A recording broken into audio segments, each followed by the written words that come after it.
This is the Relevant Podcast.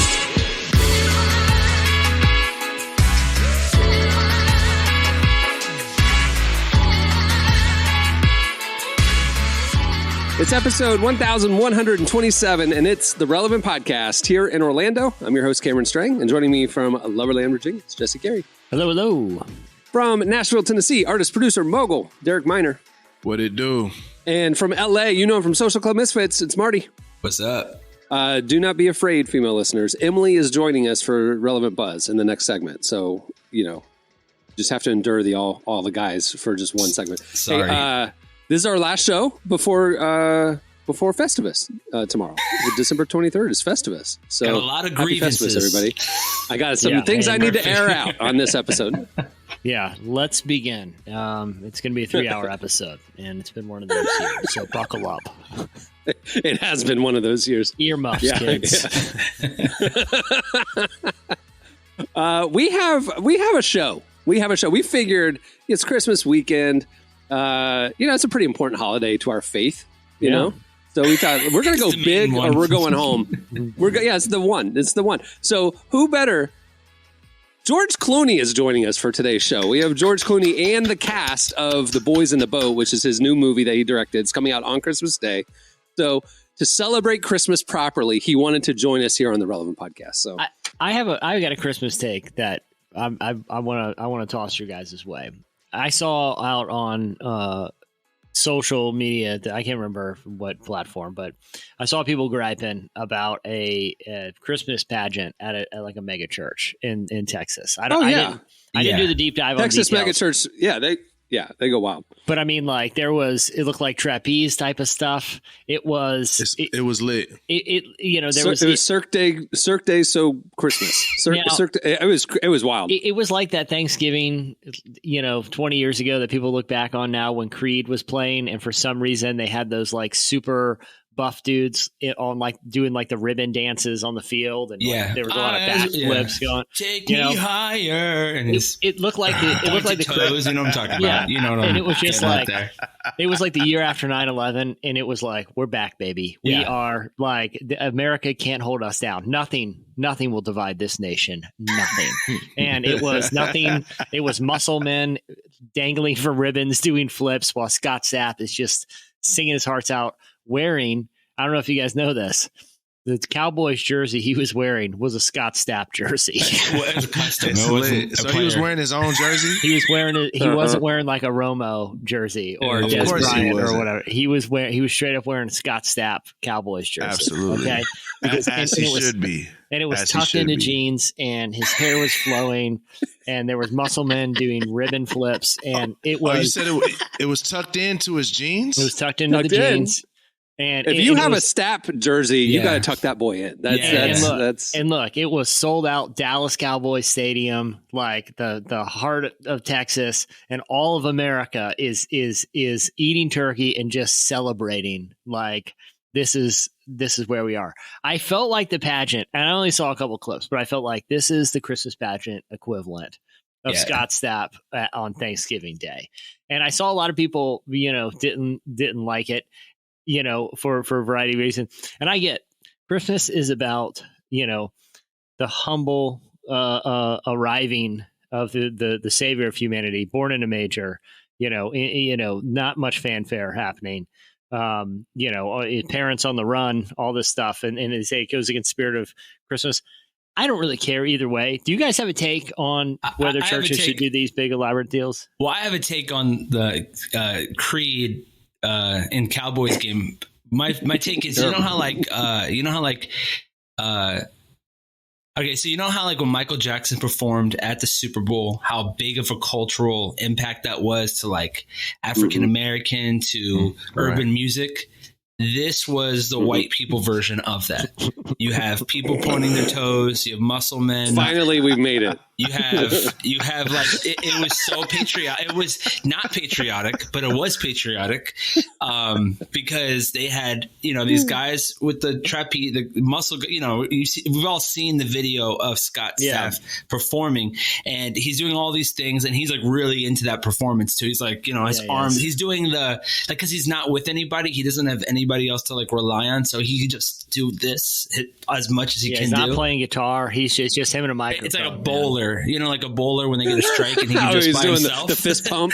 yeah. So if you watch it, he's just doing this a lot. And so I think that I need to see this clip. You guys I've never it's one of my favorite videos. It really is. It's really amazing. Oh, yeah. The church thing, though, it was so interesting to see how it revealed how people feel about the church, because like there's so many people who like got jaded and left the church, whatever, and they were posting it going, see, churches shouldn't even be nonprofit, and like they used it as fueled their anger.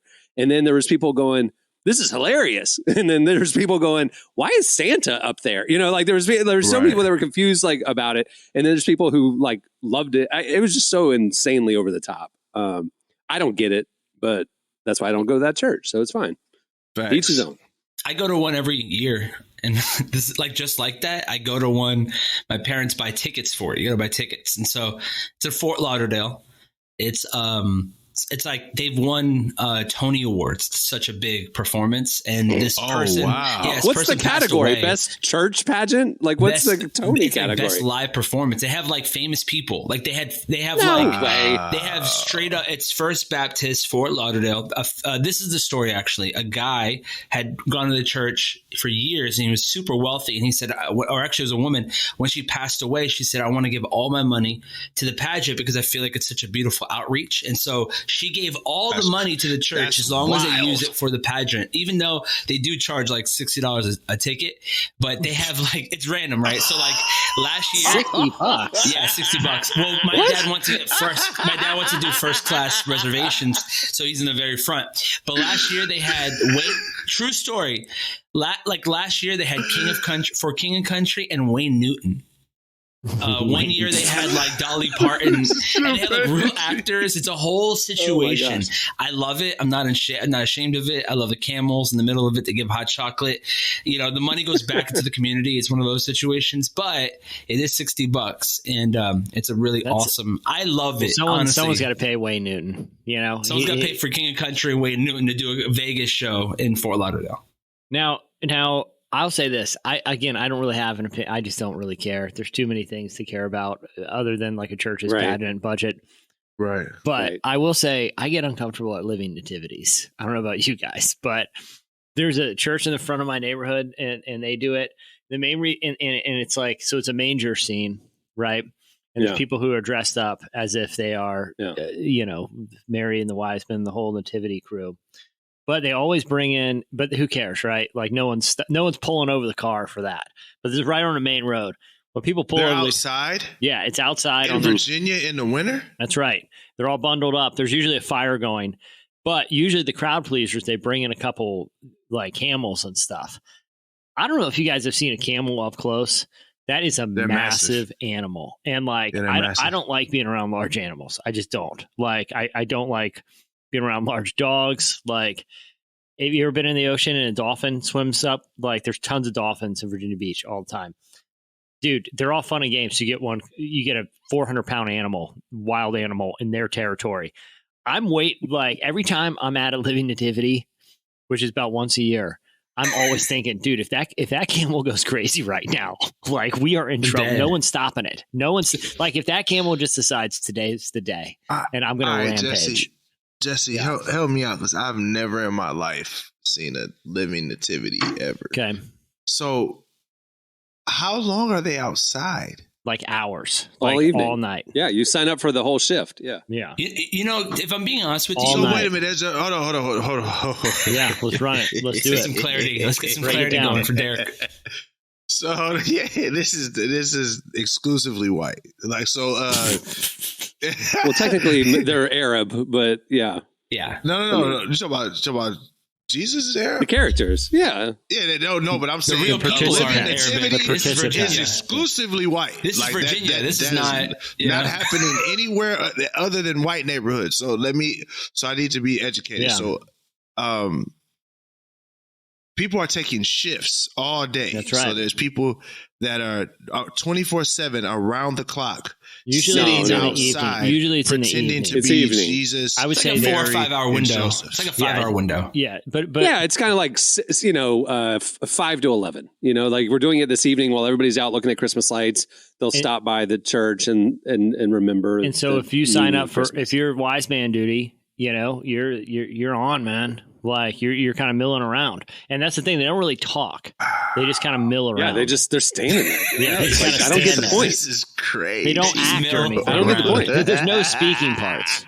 There's no speaking. I feel like parts. it's not a white thing. It's more of a liturgical No, church thing. I think of like It's white, Lutheran it's white. Ain't no churches. black folks doing But that. the weird thing is, No, I'm there's just saying, like always- it's not like mega churches in the suburbs necessarily. It's when I think of the churches that are doing it, it's the older churches, the old that's- people so- churches, so- like so the the church- Lutheran church, that kind of church. The church Which that is does that in mostly my white neighborhood is like a old Yeah. Presbyterian, like it's probably a 150-year-old Presbyterian church. I wasn't saying that the church isn't white. I'm saying it's not all white churches. It's like a sliver of white churches that do this. You know what I'm saying? Got you. Yeah. You saying Yeah. it's not Southern No, Baptists like my aren't church doing this. didn't. My church didn't do it. Pentecostals aren't doing this. You're saying it's like usually the like old- liturgical old- churches, old. like it. Yeah, old It- churches. it's Like you talking about like the Elderly Quakers churches. founded these churches. Yeah, exactly. Well, like the Yeah. church that does in my neighborhood is well over 100 years old, but this is like their jam. But the awkward thing is like, there's like the folks doing the living nativity, and then there's like the dude who they rented the camel from, who's like watching his clock, and it's like he's got like a camel trailer backed in to right by the manger, right? And it's just it's just some weird guy. Who it's like, well, I don't know where that guy got the camel, and I'll be honest, he doesn't look that reputable. He doesn't look like this is a full time gig. Yeah, it looks he looks like he works for carnivals on the side as well. So that's the type of person we're dealing with. Yeah, looks like they subbed out the camel guy, and he's watching the clock, and he looks like, all right, as soon as we're wrapping, the camel's out of here, and I got I'm having a beer. I gotta load after this that. thing. Yeah, and I think he's doing that anyway in the back of the trailer, the camel trailer. Yeah, He's like leaning just. Because he's not going anywhere the whole night. If that camel does go crazy, I'm assuming he's the one who has to wrangle it. But the thing is, like, you have the living nativity thing, but the reality is you got one random camel dude just milling around, hoping nothing goes bad, and he's just eyeing the clock. He doesn't have any. But he didn't just bring the camel. He brought the camel. He brought the sheep. He brought the cow. Like he brought all of them. He's got a big old trailer back Well, there. I feel like here's the thing. Here's what I've observed. Most of the common barnyard animals come from a local farm or something. Oh wow! The camel guy seems okay. off book. The camel guy, like, I don't even know where. Where's that? What's that guy doing all year long with that camel? Because it seems like a once a year rental. You know what I mean? Next He's time got I'm to gonna- feed that camel for 11 and a half months. Like Exactly. where's that camel living? In Virginia, though, like too. That's I think Christmas is very special because it employs a lot of people. People who are That's why it's unemployable are getting employed, making their bank for the whole year in December. Just It like raises- Cam said, Like the Christmas tree guy, the camel rental he's guy. killing it. Like It raises I a feel great like if question. you have like a questionable past, this is really your month to cash in. It's you're your gonna time. Get, you're going to get gigs here. But it raises a fantastic question. If you're in the camel rental business, like other than living nativity season, when Right. are you? When What's your is there market? any demand for your product? Which is a It's not like kid birthday party. We're gonna do camel rides. I mean, it's like there's no demand for the camel. I until remember all early those, December. Those because people, if they want rides at a party, it's pony, right? They're pony Yeah. rides. Okay, Right. no 8-year-old's bringing a camel in. I I'm just really saying, it's can't a even narrow think window. of something that a camel would do 11 months out of the year. I just cannot. And that's what is why it there to always do? feels like it's off book. Like if I Google right now, camel rental my area, I don't think anything comes up. I think you got to know a guy. I think Yeah. you know what I mean? It's You like the gotta know a church has guy. been written from the same guy, and Yeah. you just don't really ask questions. Cash only type of situation. You just tell them where to back up the trailer Absolutely. and just have a Right. contingency in case it goes crazy this year.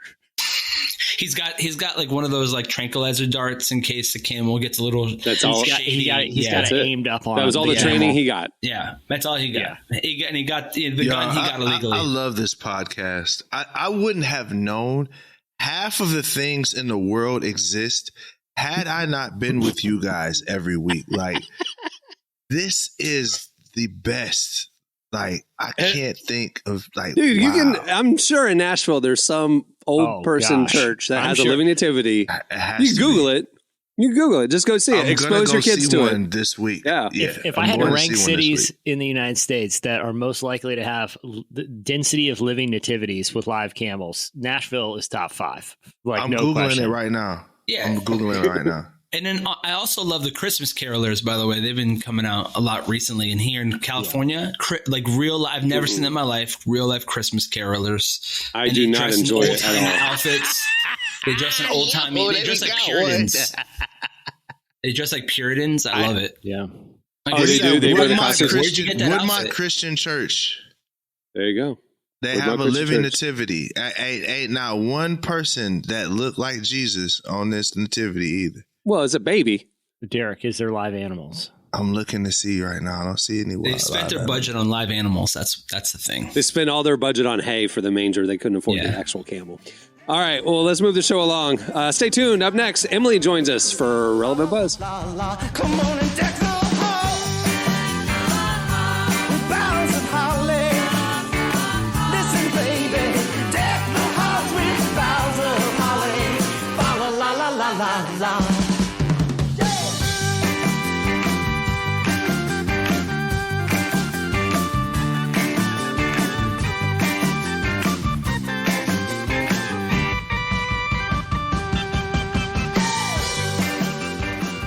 You're listening to Langhorne Slim. The song is Deck the Halls. Today's show is brought to you in part by the new podcast, Not the Sermon. It's a hilarious new podcast that's a blend of comedy and theology. Join Eric and Jamie, a student pastor and senior pastor, as they discuss church culture, current events, music, and anything that's not the sermon. The holiday episode just dropped where they write and perform their own Calvinist Christmas carols. If you like debating theology and irreverent humor, this is for you. Search for Not the Sermon wherever you listen to your podcast. Just remember, this is not the sermon. There we go. Oh, sorry, y'all. Full-size stable, living camels, sheep and donkeys, as well as shepherds, Mary, Joseph, and the Messiah child lying in the manger. Wow. Are you going to see it? Are you going to go? Derek, you got to Glen go. Levin Presbyterian Church. That's where it's Presbyterian, see? Presbyterian. Yep, it's you're always right, those- y'all. What did you On the call money. it? Quaker? Who said Quaker? I did. Derek, you need to go and you need to talk to the Derek's camel guy. knowledge of white churches it starts with Quakers. It's either megachurch or Quakers. That's his You range said right old. there. I was like, I mean, it don't get I no meant older than old that, people. right? Cultural appropriation. I mean, old people To see go this. to it. You know, it's Oh, I all thought- white-haired people. Like, not an old denomination, like ancient. Derek, can you go and just record on your cell phone a brief interview with the camel guy and just find out what the story is? Swear to God, I'll give you $50 if you could do that. You just be like, Bro, look, don't, man, don't play with me, bro. $50 is $50, bro. I'll go out there today. this week on the Relevant Podcast, George Clooney, as well as the camel rental guy from the Woodward Baptist Church living nativity scene. He's not allowed than 500 feet of his school. Like, that's the type of person we're working with here. You know what I'm saying? We're working with that type of person. So that's why I would have to, we need someone like Derek to do our man on the ground. Question number 1, where'd you steal this camel? Hi, Emily. Welcome to the show. Emily Brown, everybody. Hi. Emily is here to tell us what's happening at the intersection of faith and culture this week. It's time for Relevant Buzz. All right, what's happening, Emily? Well, it's been a big couple of months for celebrities in faith, with people like Kat Von D, Julie Moonves, and Daddy Yankee all speaking out about their faith. And the latest addition to that is Hulk Hogan, the 70-year-old retired WWE wrestler. We know who Hulk Hogan is. Just in case We're Americans. In case you don't know, you gotta clarify. Wait, Hulk Hogan got saved? Wait a I didn't know. minute, Yeah, brother in Christ. Brother in Christ, yeah. That's what he meant the whole time. Let me tell you something, brother. He meant brother in Christ the Yeah, whole he time. meant That's Christ crazy. The whole time. Well, That's earlier funny. this week, he posted a video of his baptism on Instagram. And a few weeks before that, he posted on Twitter his decision to dedicate his life to Christ. And I actually do want to read what he wrote because I genuinely love it, but it is like the most WWE way to kind of announce your salvation. And it's great. Yes. Wait, hold on. Is there like thumping music, like building, like dun dun dun dun dun dun dun, like, and then like he comes storming out and announces his faith? No, this is just a tweet, but No. Oh, it's a tweet. Got it. Okay. But he was oiled up, if that makes it any better. No is the best. Instead of ripping his shirt off, did he like rip a Bible or rip I don't know. I feel like ripping a Bible maybe wouldn't be. That'd be the opposite. Yeah, it'd be effect. bad. That'd be the wrong message. Anyways, no, here's what he said. Yeah. I accepted Christ as my savior at 14 years old, and the training, prayers, and vitamins kept me in the game. But now that I am one with God, the main event theme of surrender, service, and love makes me the real main event that can slam any giant of any size through the power of my Lord and Savior. And so it is, even now, brother. Amen. Cool. Good for him. Brother. Amen, He brother. tweets like he talks, which He is does. awesome. I just think like the same pauses. his like dedication to Christ being like, I can slam any giant of any size. I love it. Good for him. It doesn't stop the fact that he said the N-word 14 times to his daughter on that video. Oh my goodness. That's well, why maybe he that's got why he's- saved that's why he since left. then. That's why he's gone. That's why he's not in pop culture, because of that video like 10 years ago. He was the first one to get canceled. I forgot about that totally. I thought he just went away because he's a retired wrestler. Oh no! He like his daughter was dating this like rapper, and he's like, "No way, never, never!" And he started, and his daughter like recorded it, like early recording, you know. And she. Well, thanks for posted making it. this not an uplifting, happy item. Sorry about that, brother. No, I didn't even. I wasn't gonna say that because I'm usually that guy, but I was like, you know what, man, we gonna let Hulk Hogan, we gonna let him have his day. I got to be honest. I haven't been keeping up with the Hulk Hogan news for the last decade because this is news to me, and I'm very upset to hear all right. this. Yeah, it's very. too. His daughter, But hey, the thing hey. was, his daughter was actually, it was kind of crazy because it derailed his daughter's like trajectory too. As a pop 'Cause she star. was kind of on this Miley Cyrus trajectory as a pop star. Like she was growing. They had that big TV They had like a reality show. Yeah, they did. They had that big show, Cam. Well, yeah, because when like I never knew him as, I mean, I knew he was a WWE wrestler. I feel like I more knew him from the reality show. And he was just. Are you kidding me? Wow, Emily? wow. Pause. I had That's action cool. figures when I was a kid. Yeah. No, I still have the shirt. I love Hulk Hogan. I don't care if he said bad words against Spanish people. I still love Hulk Hogan. I just love him. Hey, look, black people still rock with Hulk Hogan too. For the most, like it's just he's Hulk Hogan. It's just like You can't dang, change bro, an older why man. you do that? You know what I'm saying? Like he's too old for us to educate. Well, apparently you can. What? Well, Yeah, that's right. true. I mean, The right, blood exactly. of Christ can Exactly. cut Come through. come on, Emily, You can preach. slam any giant of any size now. This is interesting, So- though, this dynamic of like these celebrities who were famous previously are like coming, speaking out about their faith. Because like Rob Schneider, he got super weird and political and anti-vax Yeah, and stuff. he But got like weird. Rob Schneider's been talking about his faith, becoming a Christian in the last year. Obviously now Hulk Hogan, Kat Von D, Daddy Yankee. This is interesting.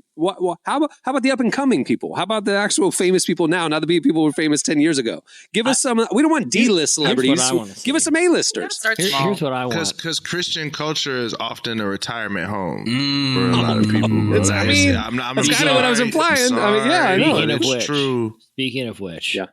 now is Yeah. the time to revamp, bring back better than ever the power team, and we have Hulk Hogan lead this charge, and Jeff he's out there Jacobs. What is ripping the What's his up, power? name? Oh, He's- the guys that rip phone books, Wait, right? John Phone Jacobs. It was John He's- Jacobs. Yeah. bending, Yeah, John Jacobs. crowbars, inflating hot water bags. I with met lung them. I Power. performed Dude, in the that- power team.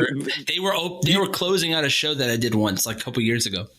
Like they're still. they're Is still, John like, Jacobs still involved? No, I Like, guess he's, like, in his he did 60s? something that like canceled him, like something bad. I don't know what it was. I think he did something like I think Vice did a whole documentary on him, but he still has the ministry Let's and it find still out. goes. It still moves. And we performed, and then like afterwards. They got more of a reaction than we ever did as a band. They were ripping phone books. They blow into like a bag and it blows up. Yeah. They have new ones too. Like they have new things. They've kind of updated the system, but In May 2000, original power team leader John Jacobs divorced his wife Ruth Ann. This was followed by numerous members leaving the power team to form a new ministry called Team Impact. In 2002, the power team filed for bankruptcy. Todd Keene has been the president since 2003. He divorced his wife. That's all it says. Okay, good. Good thing he didn't. I don't want to Google it right now and then see John Jacobs, because all I'm getting is Jingleheimer Smith. And Vice did a documentary in 2015 called "The Power Team Was the Bloody Evangelical Freak Show That Ruled the '80s." And Vice they has a were whole thing about it. parodied in Righteous Gemstones like 2 seasons ago. Oh, yeah. But no, there's still a running gag. All right, well, yeah, thank God he's still doing ministry and didn't do anything bad. Lord, forgive me for saying that. No. He did. He did. Oh, he got arrested on assault charges in May 2000. He grabbed somebody by the shoulders and slammed him into a wall. Anyway, he got sued for assault. That's not a big deal. And that's not like a bad sin in the Christian The guy world. was getting slammed in the wall. It's called roid rage for a reason. There's rage with the roids. Come on. I'm not mad at him. I'm not him and what's his name? Hulk Hogan. They're still good in my book then. The Power Team, if you go to thepowerteam.com, they call themselves Power Team 2.0. Oh, wow. Thepowerteam.com. You can go check it out for yourself. The point is this. When in the the late 80s, they came to our church. Like I saw the original Power Team. I loved it. And the ripping the phone book thing, and like they would always, they'd stack up the concrete bricks and then like climb up 20 feet in the air and slam it with their head, and the whole stack would split in half. Shoot, for real? Yeah. Yeah, but it's all gimmick because like the concrete brick itself is like a really weak concrete, and they stack them with spacers in between each of them. So they were So if cheating. you just get the first one, which has a big old towel on top of it, by the way, if you get the first one, the inertia is going to bust all the other ones. It looks amazing, but he just has to head slam the first one. And the phone book thing, there's apparently like a angle that you can do and it'll rip. Like you don't have to be like a freak show roid guy to do it. Like there's a trick to it. I didn't figure out the trick. Tadashi did that one time on tour. That's why I found out about the Power Team. I never seen him, but Tadashi did it on tour. He's Samoan. Yeah, he was born into the Power Team. I feel Hulk Hogan launched Power Team 3.0. That's what we want. That's what we want to see. And then I want to book him for our corporate event. That's the goal. What if you showed up to like a Christmas party and was like, yeah, we don't have a band this year, but we do have the Power Team. And they're going to heavily proselytize during, but just enjoy because they're ripping some phone books. It's going to be rad. We have the Power Team in the lunchroom from 2 to 4. If anybody wants to join on your own. I think I might enjoy that more. Yeah. I want to see the Power Team do a living nativity. Sorry, go ahead. That's good. Mary is ripped, bro. Hey, if the camel goes rogue, he's going to get wrangled real quick. Yeah. If the Power Team is, they're going to wrestle it. The shepherds. Yeah, I mean that's a bonus. You see the Power Team literally wrestle a camel down. I mean, who's not entertained? I don't know how they're going to tie this into I'm sold. I don't know how they're going to tie it into a sermon or altar call. But if I have to watch 2 members of the Power Team fight a full-grown camel, that's it right there. Wrestling Timmonson. I'm sold. I'm sold. Yeah. All right. What else do you have, Emily? Yes, moving along. Remember, this is a Christmas episode. Yes, yeah. Okay, well, moving along, I do want to talk about the current messy state of dating apps. I don't know if y'all saw this earlier this week. Tinder announced a premium subscription service offering the best of Tinder that is $499 a month. You said a month? What do you get premium for $4.99 a month? Like it is really vague because I was trying to figure. Hold on. Isn't Tinder kind of more of a hookup app? Yes. If you're paying $500 to hook up, can't you just aren't there websites for that? Or how about talk to a girl at a bar? Well, okay, so the marketing team, because people obviously the internet was like, Tinder is already not where I'm trying to find love, and I'm not spending $500. But they said it's to give you quote the best of Tinder, so you'll be matched with the most desired profiles, whatever that means, and you can send messages without matching someone, which is. Quite honestly, I'll say it, every woman's worst nightmare. Right. You can pay to stalk people who are out of your league. Yeah. That makes sense. Yeah. It just is a really terrible subscription offer. I haven't found anyone online who's admitted to paying for it because I am very curious. It's a certain type of audience. I feel like it's a red paying flag, for it. major red flag. Someone's forking over $500. Yeah, it's not exactly a brag that I'm a Tinder premium member. You know, it's not exactly like, ooh, you must be rich. No, it's like you're disgusting. To me, it gives the same vibe of like you paid for Twitter Blue. You know, just but way worse. This worse than Twitter Blue. This this worse. Look, I'd much rather you pay for Twitter Blue than pay $4.99 a month to stalk women that don't want to talk to you. Exactly. Like, well, what's please. even crazier about this is a new survey came out that said Gen Z isn't even using dating apps anymore. So I don't really know who's even on the app, but this survey said 79% of college. Wait. Oh, that explains it. That explains what's happening. Yeah. Go ahead, Cameron. No, I was just like, Gen Z's not using dating apps, but when I'm thinking about Tinder specifically, I think, because like Hinge has a reputation, Bumble has a reputation, like different clientele. Mm-hmm. When I think of Tinder, I think of like frat guys and hookup culture, college kids. That's Gen Z. And you're saying a study came out that Gen Z is not using dating apps anymore. Yeah. This new study said that 79% of college and grad students are not on them, and only 12% said they use it at least once a month. So it's like a very small group of people who are even using Tinder. And I know college students, they're not spending $500 on anything. So I really don't know who Tinder is targeting. Yeah, so like, who's this for? Yeah. This sounds like the death knell. This sounds like we're trying to get all we can get before we go bankrupt. That's what this sounds like to me. Maybe. Interesting. But yeah, it is just interesting that college students aren't using it anymore, because that is, like, for a long time, that's who it was targeted for. But students now are saying they'd rather just meet people like the organic, face-to-face way, which is so interesting, because I feel like this is because of COVID, where everything was so online that they are just tired of being online and they want to like make an actual connection now. This is my theory. Yeah. And also you can connect with people by, Instagram and TikTok. Mm-hmm. You can message a girl that you like, you follow her, you can message her that way. I don't have to go onto a dating app per se. I don't know.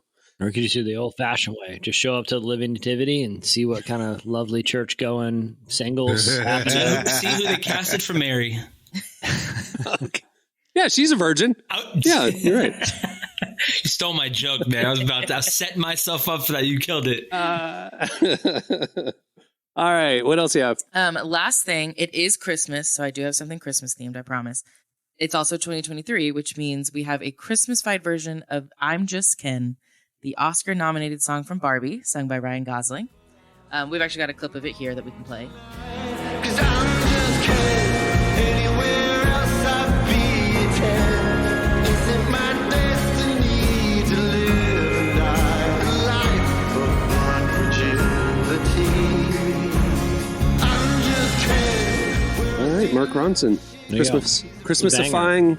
I hope I'm this Just brings Ken. more Christmas versions of songs, because if you listen to it, lyrically, the exact same. The only thing they really did was like add in some orchestra, a little percussion, and then some jingle bells. Pretty much the bare minimum. Mm-hmm. So I'm really hoping other artists take that and just throw some jingle bells on a song, because I think that They pulled a Love Actually. Remember the movie Love yeah. Actually, where the famous pop star re-records, and they're like, "What makes this different?" He's like, "It's not. We just changed one word." Oh He's yeah, like, "We're he just trying changed to make love money to this Christmas." yeah. Yeah, he's like, "We're just trying to make money this year." Hey, What That's happened? funny.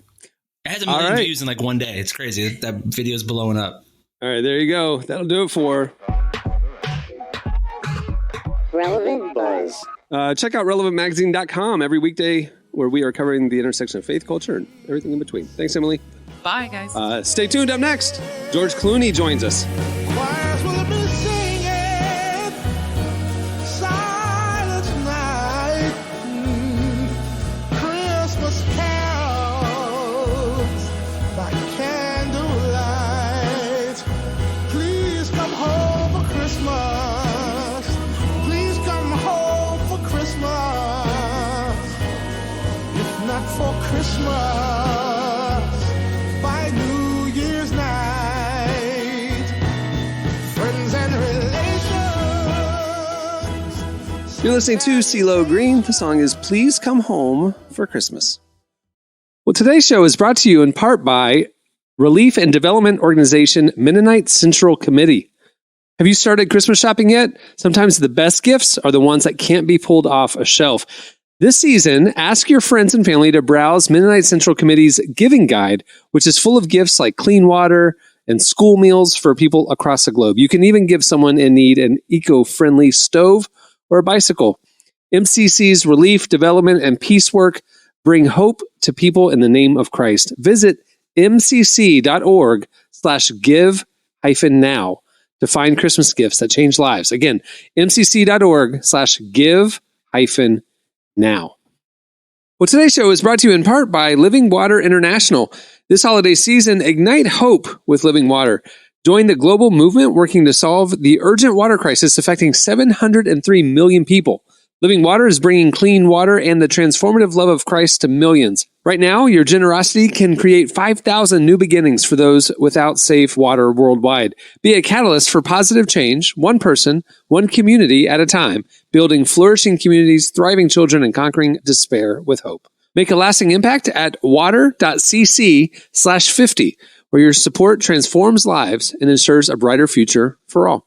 Again, that's water.cc/FIFTY. Well, we have kind of a fun thing in store for you today. It's a little bit different of a feature interview.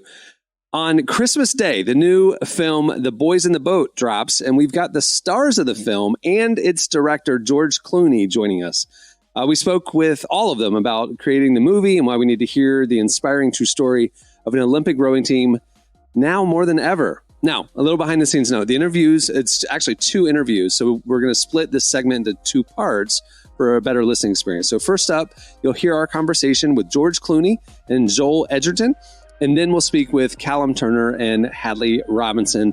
I'll play a little of the trailer in between. So here's our conversation with George Clooney and the cast of The Boys in the Boat.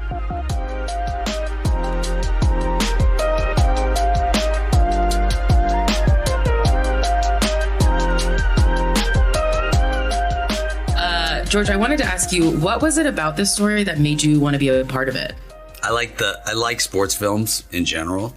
And I liked this story. I like that it's a true story. I like that it's sort of, you can't believe all the things that went wrong for them. I like stories about people pulling themselves up by their bootstraps.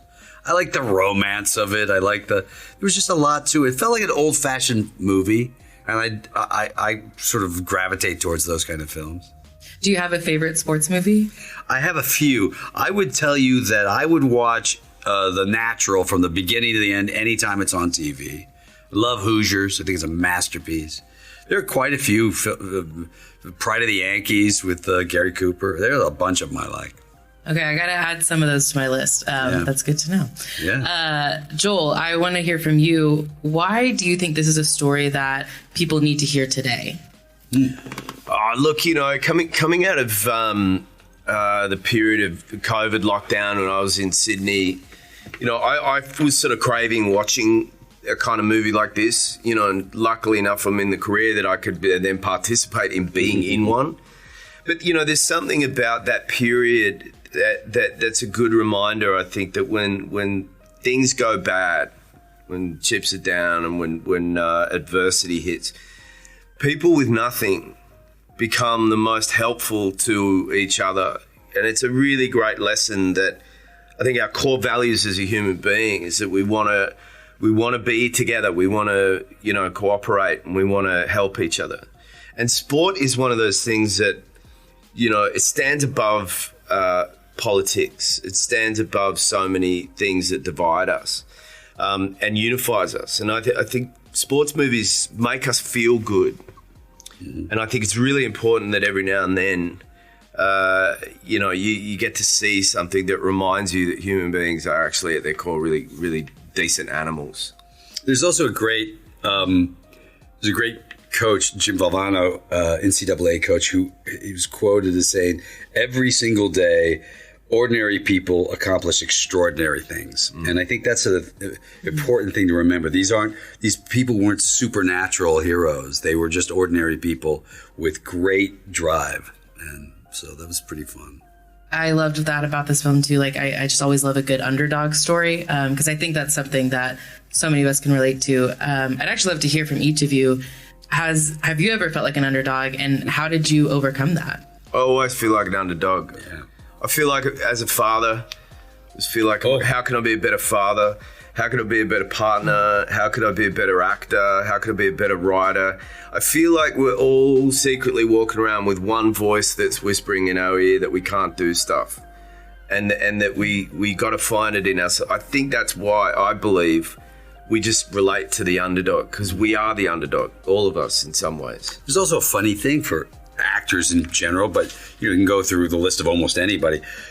You could have a film out, that's a film you've done and you're proud of it, and you can have 100 good reviews, and you have one bad one. You listen to that. And that's the only one you can hear, and you're like, I knew it. So there is this element of you that always thinks you're getting away with something, that you're not really who you're portraying out there. And so the underdogs play very big roles in our careers. Yeah. Well, like I said, I love an underdog movie. I loved this movie. Didn't think I would ever care so much about a rowing team, but I was like on the edge of my seat the whole time. So just a wonderful job to both of you. There are some moments in life you'll never forget.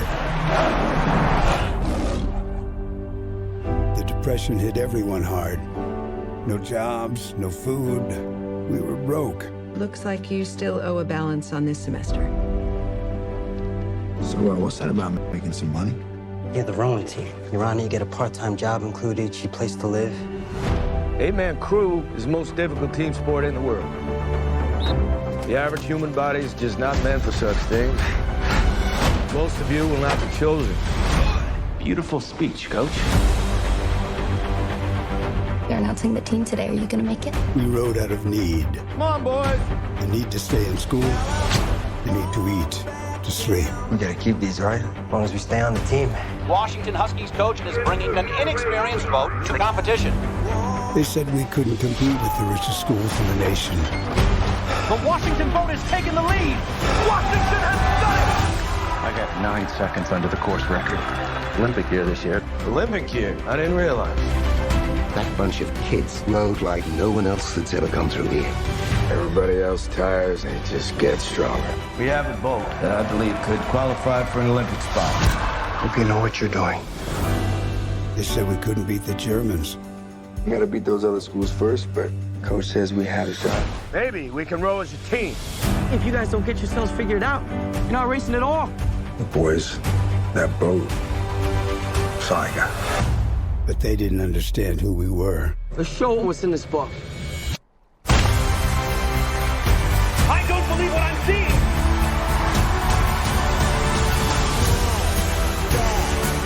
The best boats, they're connected. Sweat and pain. For what it's worth, I'm proud of you boys. Inspiring. You missed the part where I told him not to tip over. And I won. Row for your country. Row for each other. For all the people who never believed in you! As one! As one! So to me, it seems like this role was equal parts emotionally and physically demanding. Which part was more difficult to prepare for? Both. I mean, Joe is a deep and profound human being and has these walls up that are seemingly unbreakable until Joyce comes in and then tears them down. The rowing, though, is truly an extraordinary thing, and what we got to do and the way that we got to do it was nothing short of remarkable. They set us up basically as a professional sports outfit, and we trained for 5 months. 2 of those was before we started shooting, and we rowed 4 hours a day and trained after, and we had to lose all this weight, and we had PTs and nutritionists and physios and incredible experience, I remember just maybe after 10 days being in this bath in this hotel room with my iPad watching a rowing documentary and not being able to move. It was just excruciating. And then on top of that, we had to get really good. So there was this added pressure that we managed to disperse because we had this competitive nature and this friendship that we were all building. And I loved I want to say I loved every second of it, but there were moments where I hated it. But that hardship only made it more rewarding at the end when we started to get good, and we I don't find things enjoyable if I'm not good at them, and once we started to perform as a team, it was truly extraordinary. Yeah. Do you feel like a professional rower now? No. those guys are just, I mean, we got to such a good level. We really did. And like, but those guys that actually do it, you know, we've met some of the GB team and the US team and the guys over at Washington. They're phenomenal, you know, they're like Olympians and I'm just an actor. Well, you were very convincing, so Thank you. Appreciate you did a great that. job. Hadley, I would love to know, you know, this was definitely a boy-heavy film, but you did a really wonderful job sort of representing the women. What was it about Joyce that made you want to be a part of this film? Thank you. Yeah, it is pretty boy heavy, but it's so funny. In my head, it's not, because I kind of see all 8 boys as sort of one, you know? Not in the sense that, but it's like you're a team. Yeah. So it's like there's the team, and then there's this beautiful love story. But I think like you need some feminine energy in this movie, and I think I don't know. I think maybe all the boys they're working their butts off to be a part of this team, but also just to make enough money to have a place to sleep and something to eat. And I think she kind of is the part of the story that offers up kind of a positive light juxtaposition, that energy of survival. And I think she's in a similar position, but yeah, she's approaching it from a different perspective of sort of like I'm a go-getter but I'm gonna do it through positivity and sort of a lightness. That's actually all the time I had, but thank you so much for speaking with me. Like I said, I love the film. I'm excited for everyone to see it. So thank you so much. Thank you. Yeah, I appreciate it. Nice to meet you. Yeah, lovely to meet you.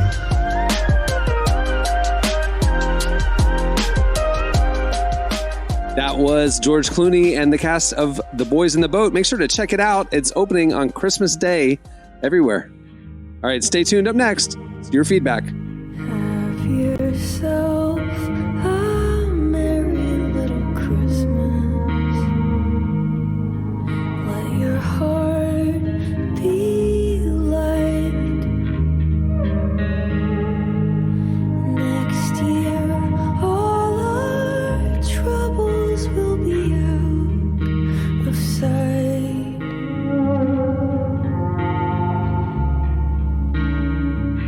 You're listening to Phoebe Bridgers. The song is Have Yourself a Merry Little Christmas. Okay, it's time for your feedback. Last week, we asked you about the most questionable meal you've ever eaten.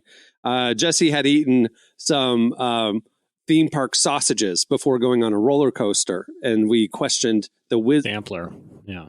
The sausage sampler. And we questioned the wisdom of not only eating the theme park sausages right before going on a roller coaster, but just eating the theme park sausages in general. So you guys hit us up on X at Relevant Podcast and told us some of your most questionable meal decisions as well. Here's some of our favorites. Matt said gas station sushi, which, it seems, no. I think any seafood at the gas station is I think any meat at the gas station, unless it's jerkified, I would stay away from, you know. Also, gas station sushi, not a bad band name, kind of cool. Not a bad, yeah, that's good. That's actually a really good idea. Anna Kipp said, Arby's has fooled me twice. She got a roast beef sandwich and had horrible food poisoning. Then she gave them another chance a few years later. Same thing, got food poisoning. Said never again. Arby's is one of those things that, like, I liked their roast beef sandwich. I just haven't had it in 20 years. So, like, I don't know who goes to Arby's. But. Hey, man, the curly fries, look, a roast beef sandwich, curly fries, Jamocha shake, real talk, is a fantastic lunch. That Jamocha, undefeated. In my early 20s, my dad was, he loved Jamocha shakes, like loved them. I, for Christmas, tracked down the supplier of the Jamocha mix for Arby's and ordered my dad a bulk order of Jamocha mix for his house. I was very proud of that present. That was a good present. That's incredible. It's good, right?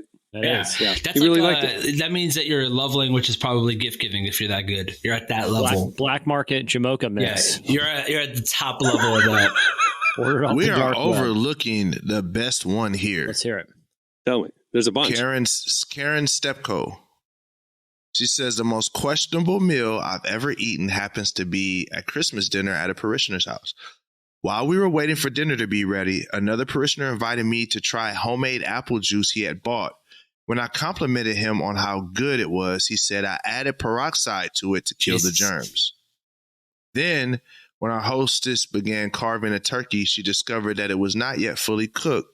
But rather than admit that in front of her visiting mother, she decided to just carve off and serve any pieces that appeared done.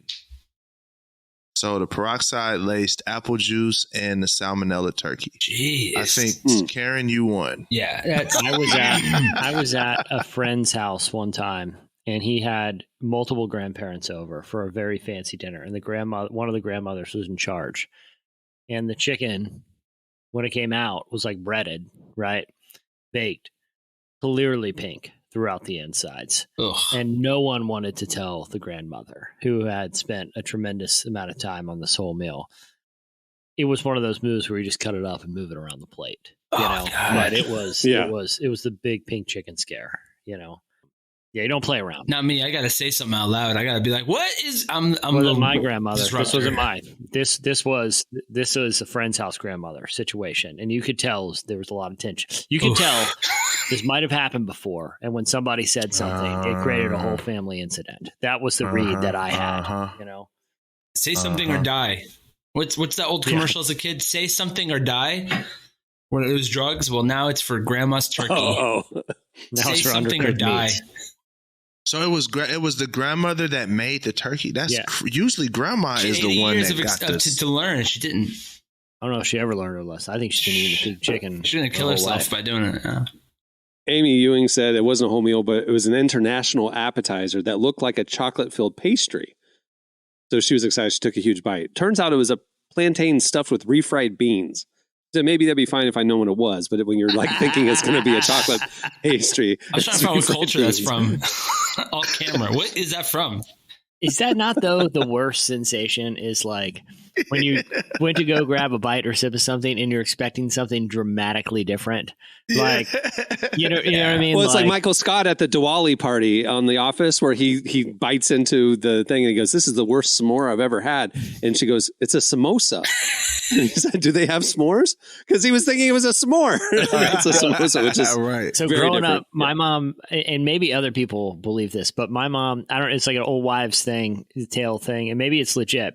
That if you cook something, my dad used to catch a lot of fish. We used to eat a lot of fish, right? But fish stink up your kitchen. So her thing, the remedy was if you put out like a pitcher of vinegar, it absorbs the smells in the kitchen. Do you guys ever heard this? I don't know if it's a real I've heard that before. So one afternoon, me and my dad's a big iced tea drinker. That's his go-to, man. The guy drinks like a gallon of iced tea a day. So one afternoon, No. Sugar free or iced tea? No, no sugar. I'm talking like tea bags in water. He makes it's brown water. He's having brown water with That's ice and with just ice. That's what he does. He just sips iced tea all day.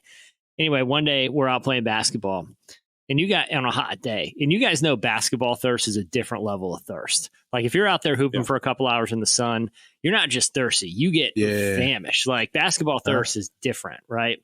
You need that sunny D. So we go in the house and we're both like sweating, and my dad sees the tea pitcher out and he pours a big glass, right?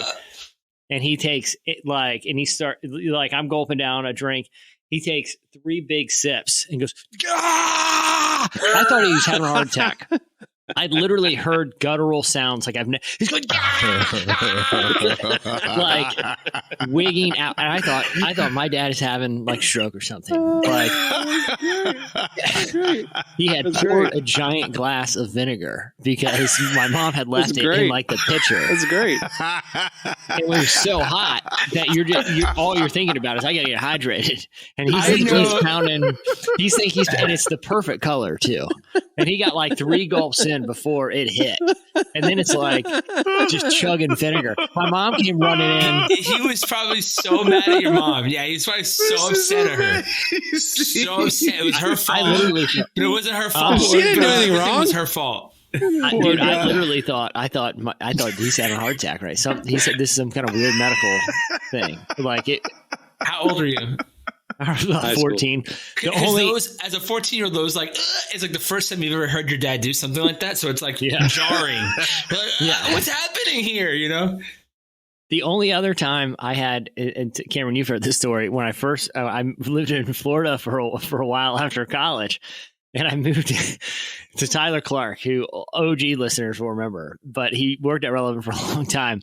But we were going to be roommates. We got an apartment together, but I've never met him before, right? We're moving into an apartment, but we're splitting rent with a couple dudes. So we've never met the guy. He ended up he's a great friend, but like at the time didn't know him. And he's like, we need to go pick up some stuff for our apartment, like shower curtains, just stuff that you need, right, when you move into a new place. He's like, hey, let's go. We'll pick up some essentials, right? So we get in his car. And like I said, he's from Indiana. I'm from, I was living in Oklahoma at the time. So we're new to Florida. And it's hot as it is, Florida in the early summer is like a swamp, right? So the windows are down in the car and everything. He turns on the car. And again, I've never met him. And he turns on the car, and I'm just sitting there in the passenger seat, and I hear like making these sounds that I have never heard a human make, like terrifying, weird medical sounds, like. And I think the same thing. I think. Oh, he was making those sounds. I thought you said the car was making those sounds. He did out of nowhere, and he starts shaking, like his hands start shaking, and I'm like, oh my gosh, what is happening right now? And he goes, ah! and I saw him make a flinging motion. A tree frog had gotten on the dashboard. And like, I didn't see exhaust buckling in, but as soon as he buckled in, it jumped and landed on his face. Like a legit frog, right? And it was just the reaction. You know what I mean? It was just a freak out.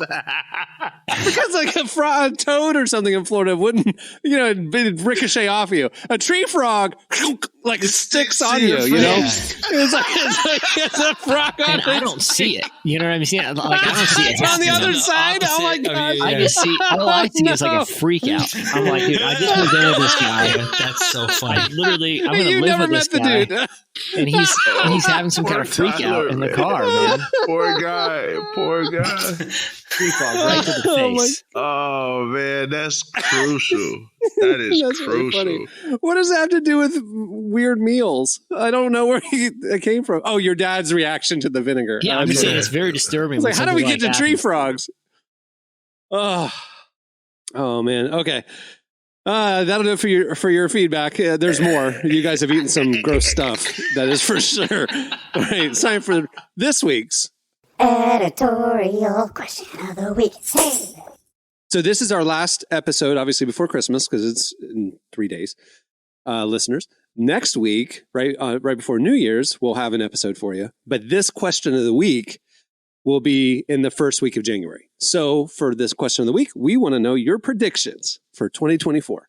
Do we want to frame that in any way? Do we want them to be serious? Do we want them to, like, what? Do we want to twist it in any way, or just predictions? I think one prediction you hope for. So like you want to see this like collaboration between artists. You want to see this cool, fun thing happen. You want some movie to come out. Things you'd like to see happen in 2024. Not you think will happen, but things you would like to see happen. I like that. There you go. Like that. That makes sense. But then one pessimistic thing that is of zero consequence that won't hurt anybody, but you think is probably going to happen. You know what I mean? I just want to hear some curveballs in there, you know? Some range. All right. Yeah. There you go. Well, hit us up on X at Relevant Podcast or wherever you see us post the question. We do it like in our stories on Instagram and stuff like that as well. And we'll read our favorites in a couple weeks in the new year.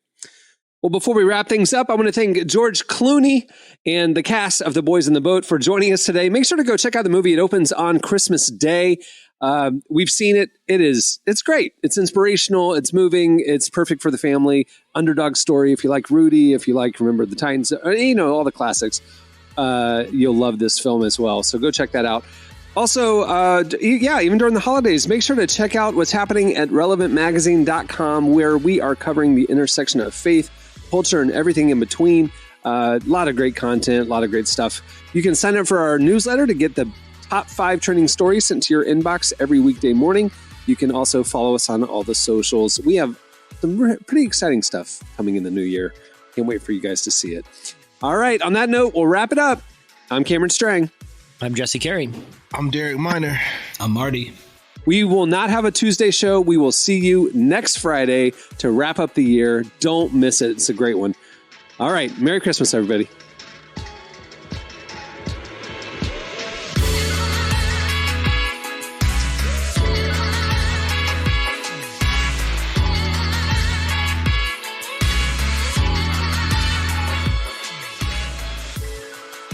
Thanks for listening to the Relevant Podcast. Check out our features, interviews, and news updates every day at relevantmagazine.com. And make sure to follow Relevant on Facebook, Twitter, and Instagram for the latest. For more great podcasts, browse the shows on the Relevant Podcast Network, which you can find at our site. And while you're there, don't miss the all-new era of Relevant Magazine. A new issue releases every other month at relevantmagazine.com.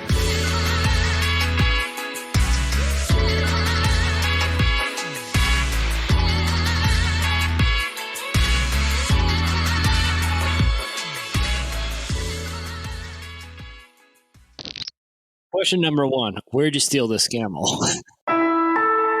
Relevant Podcast Network.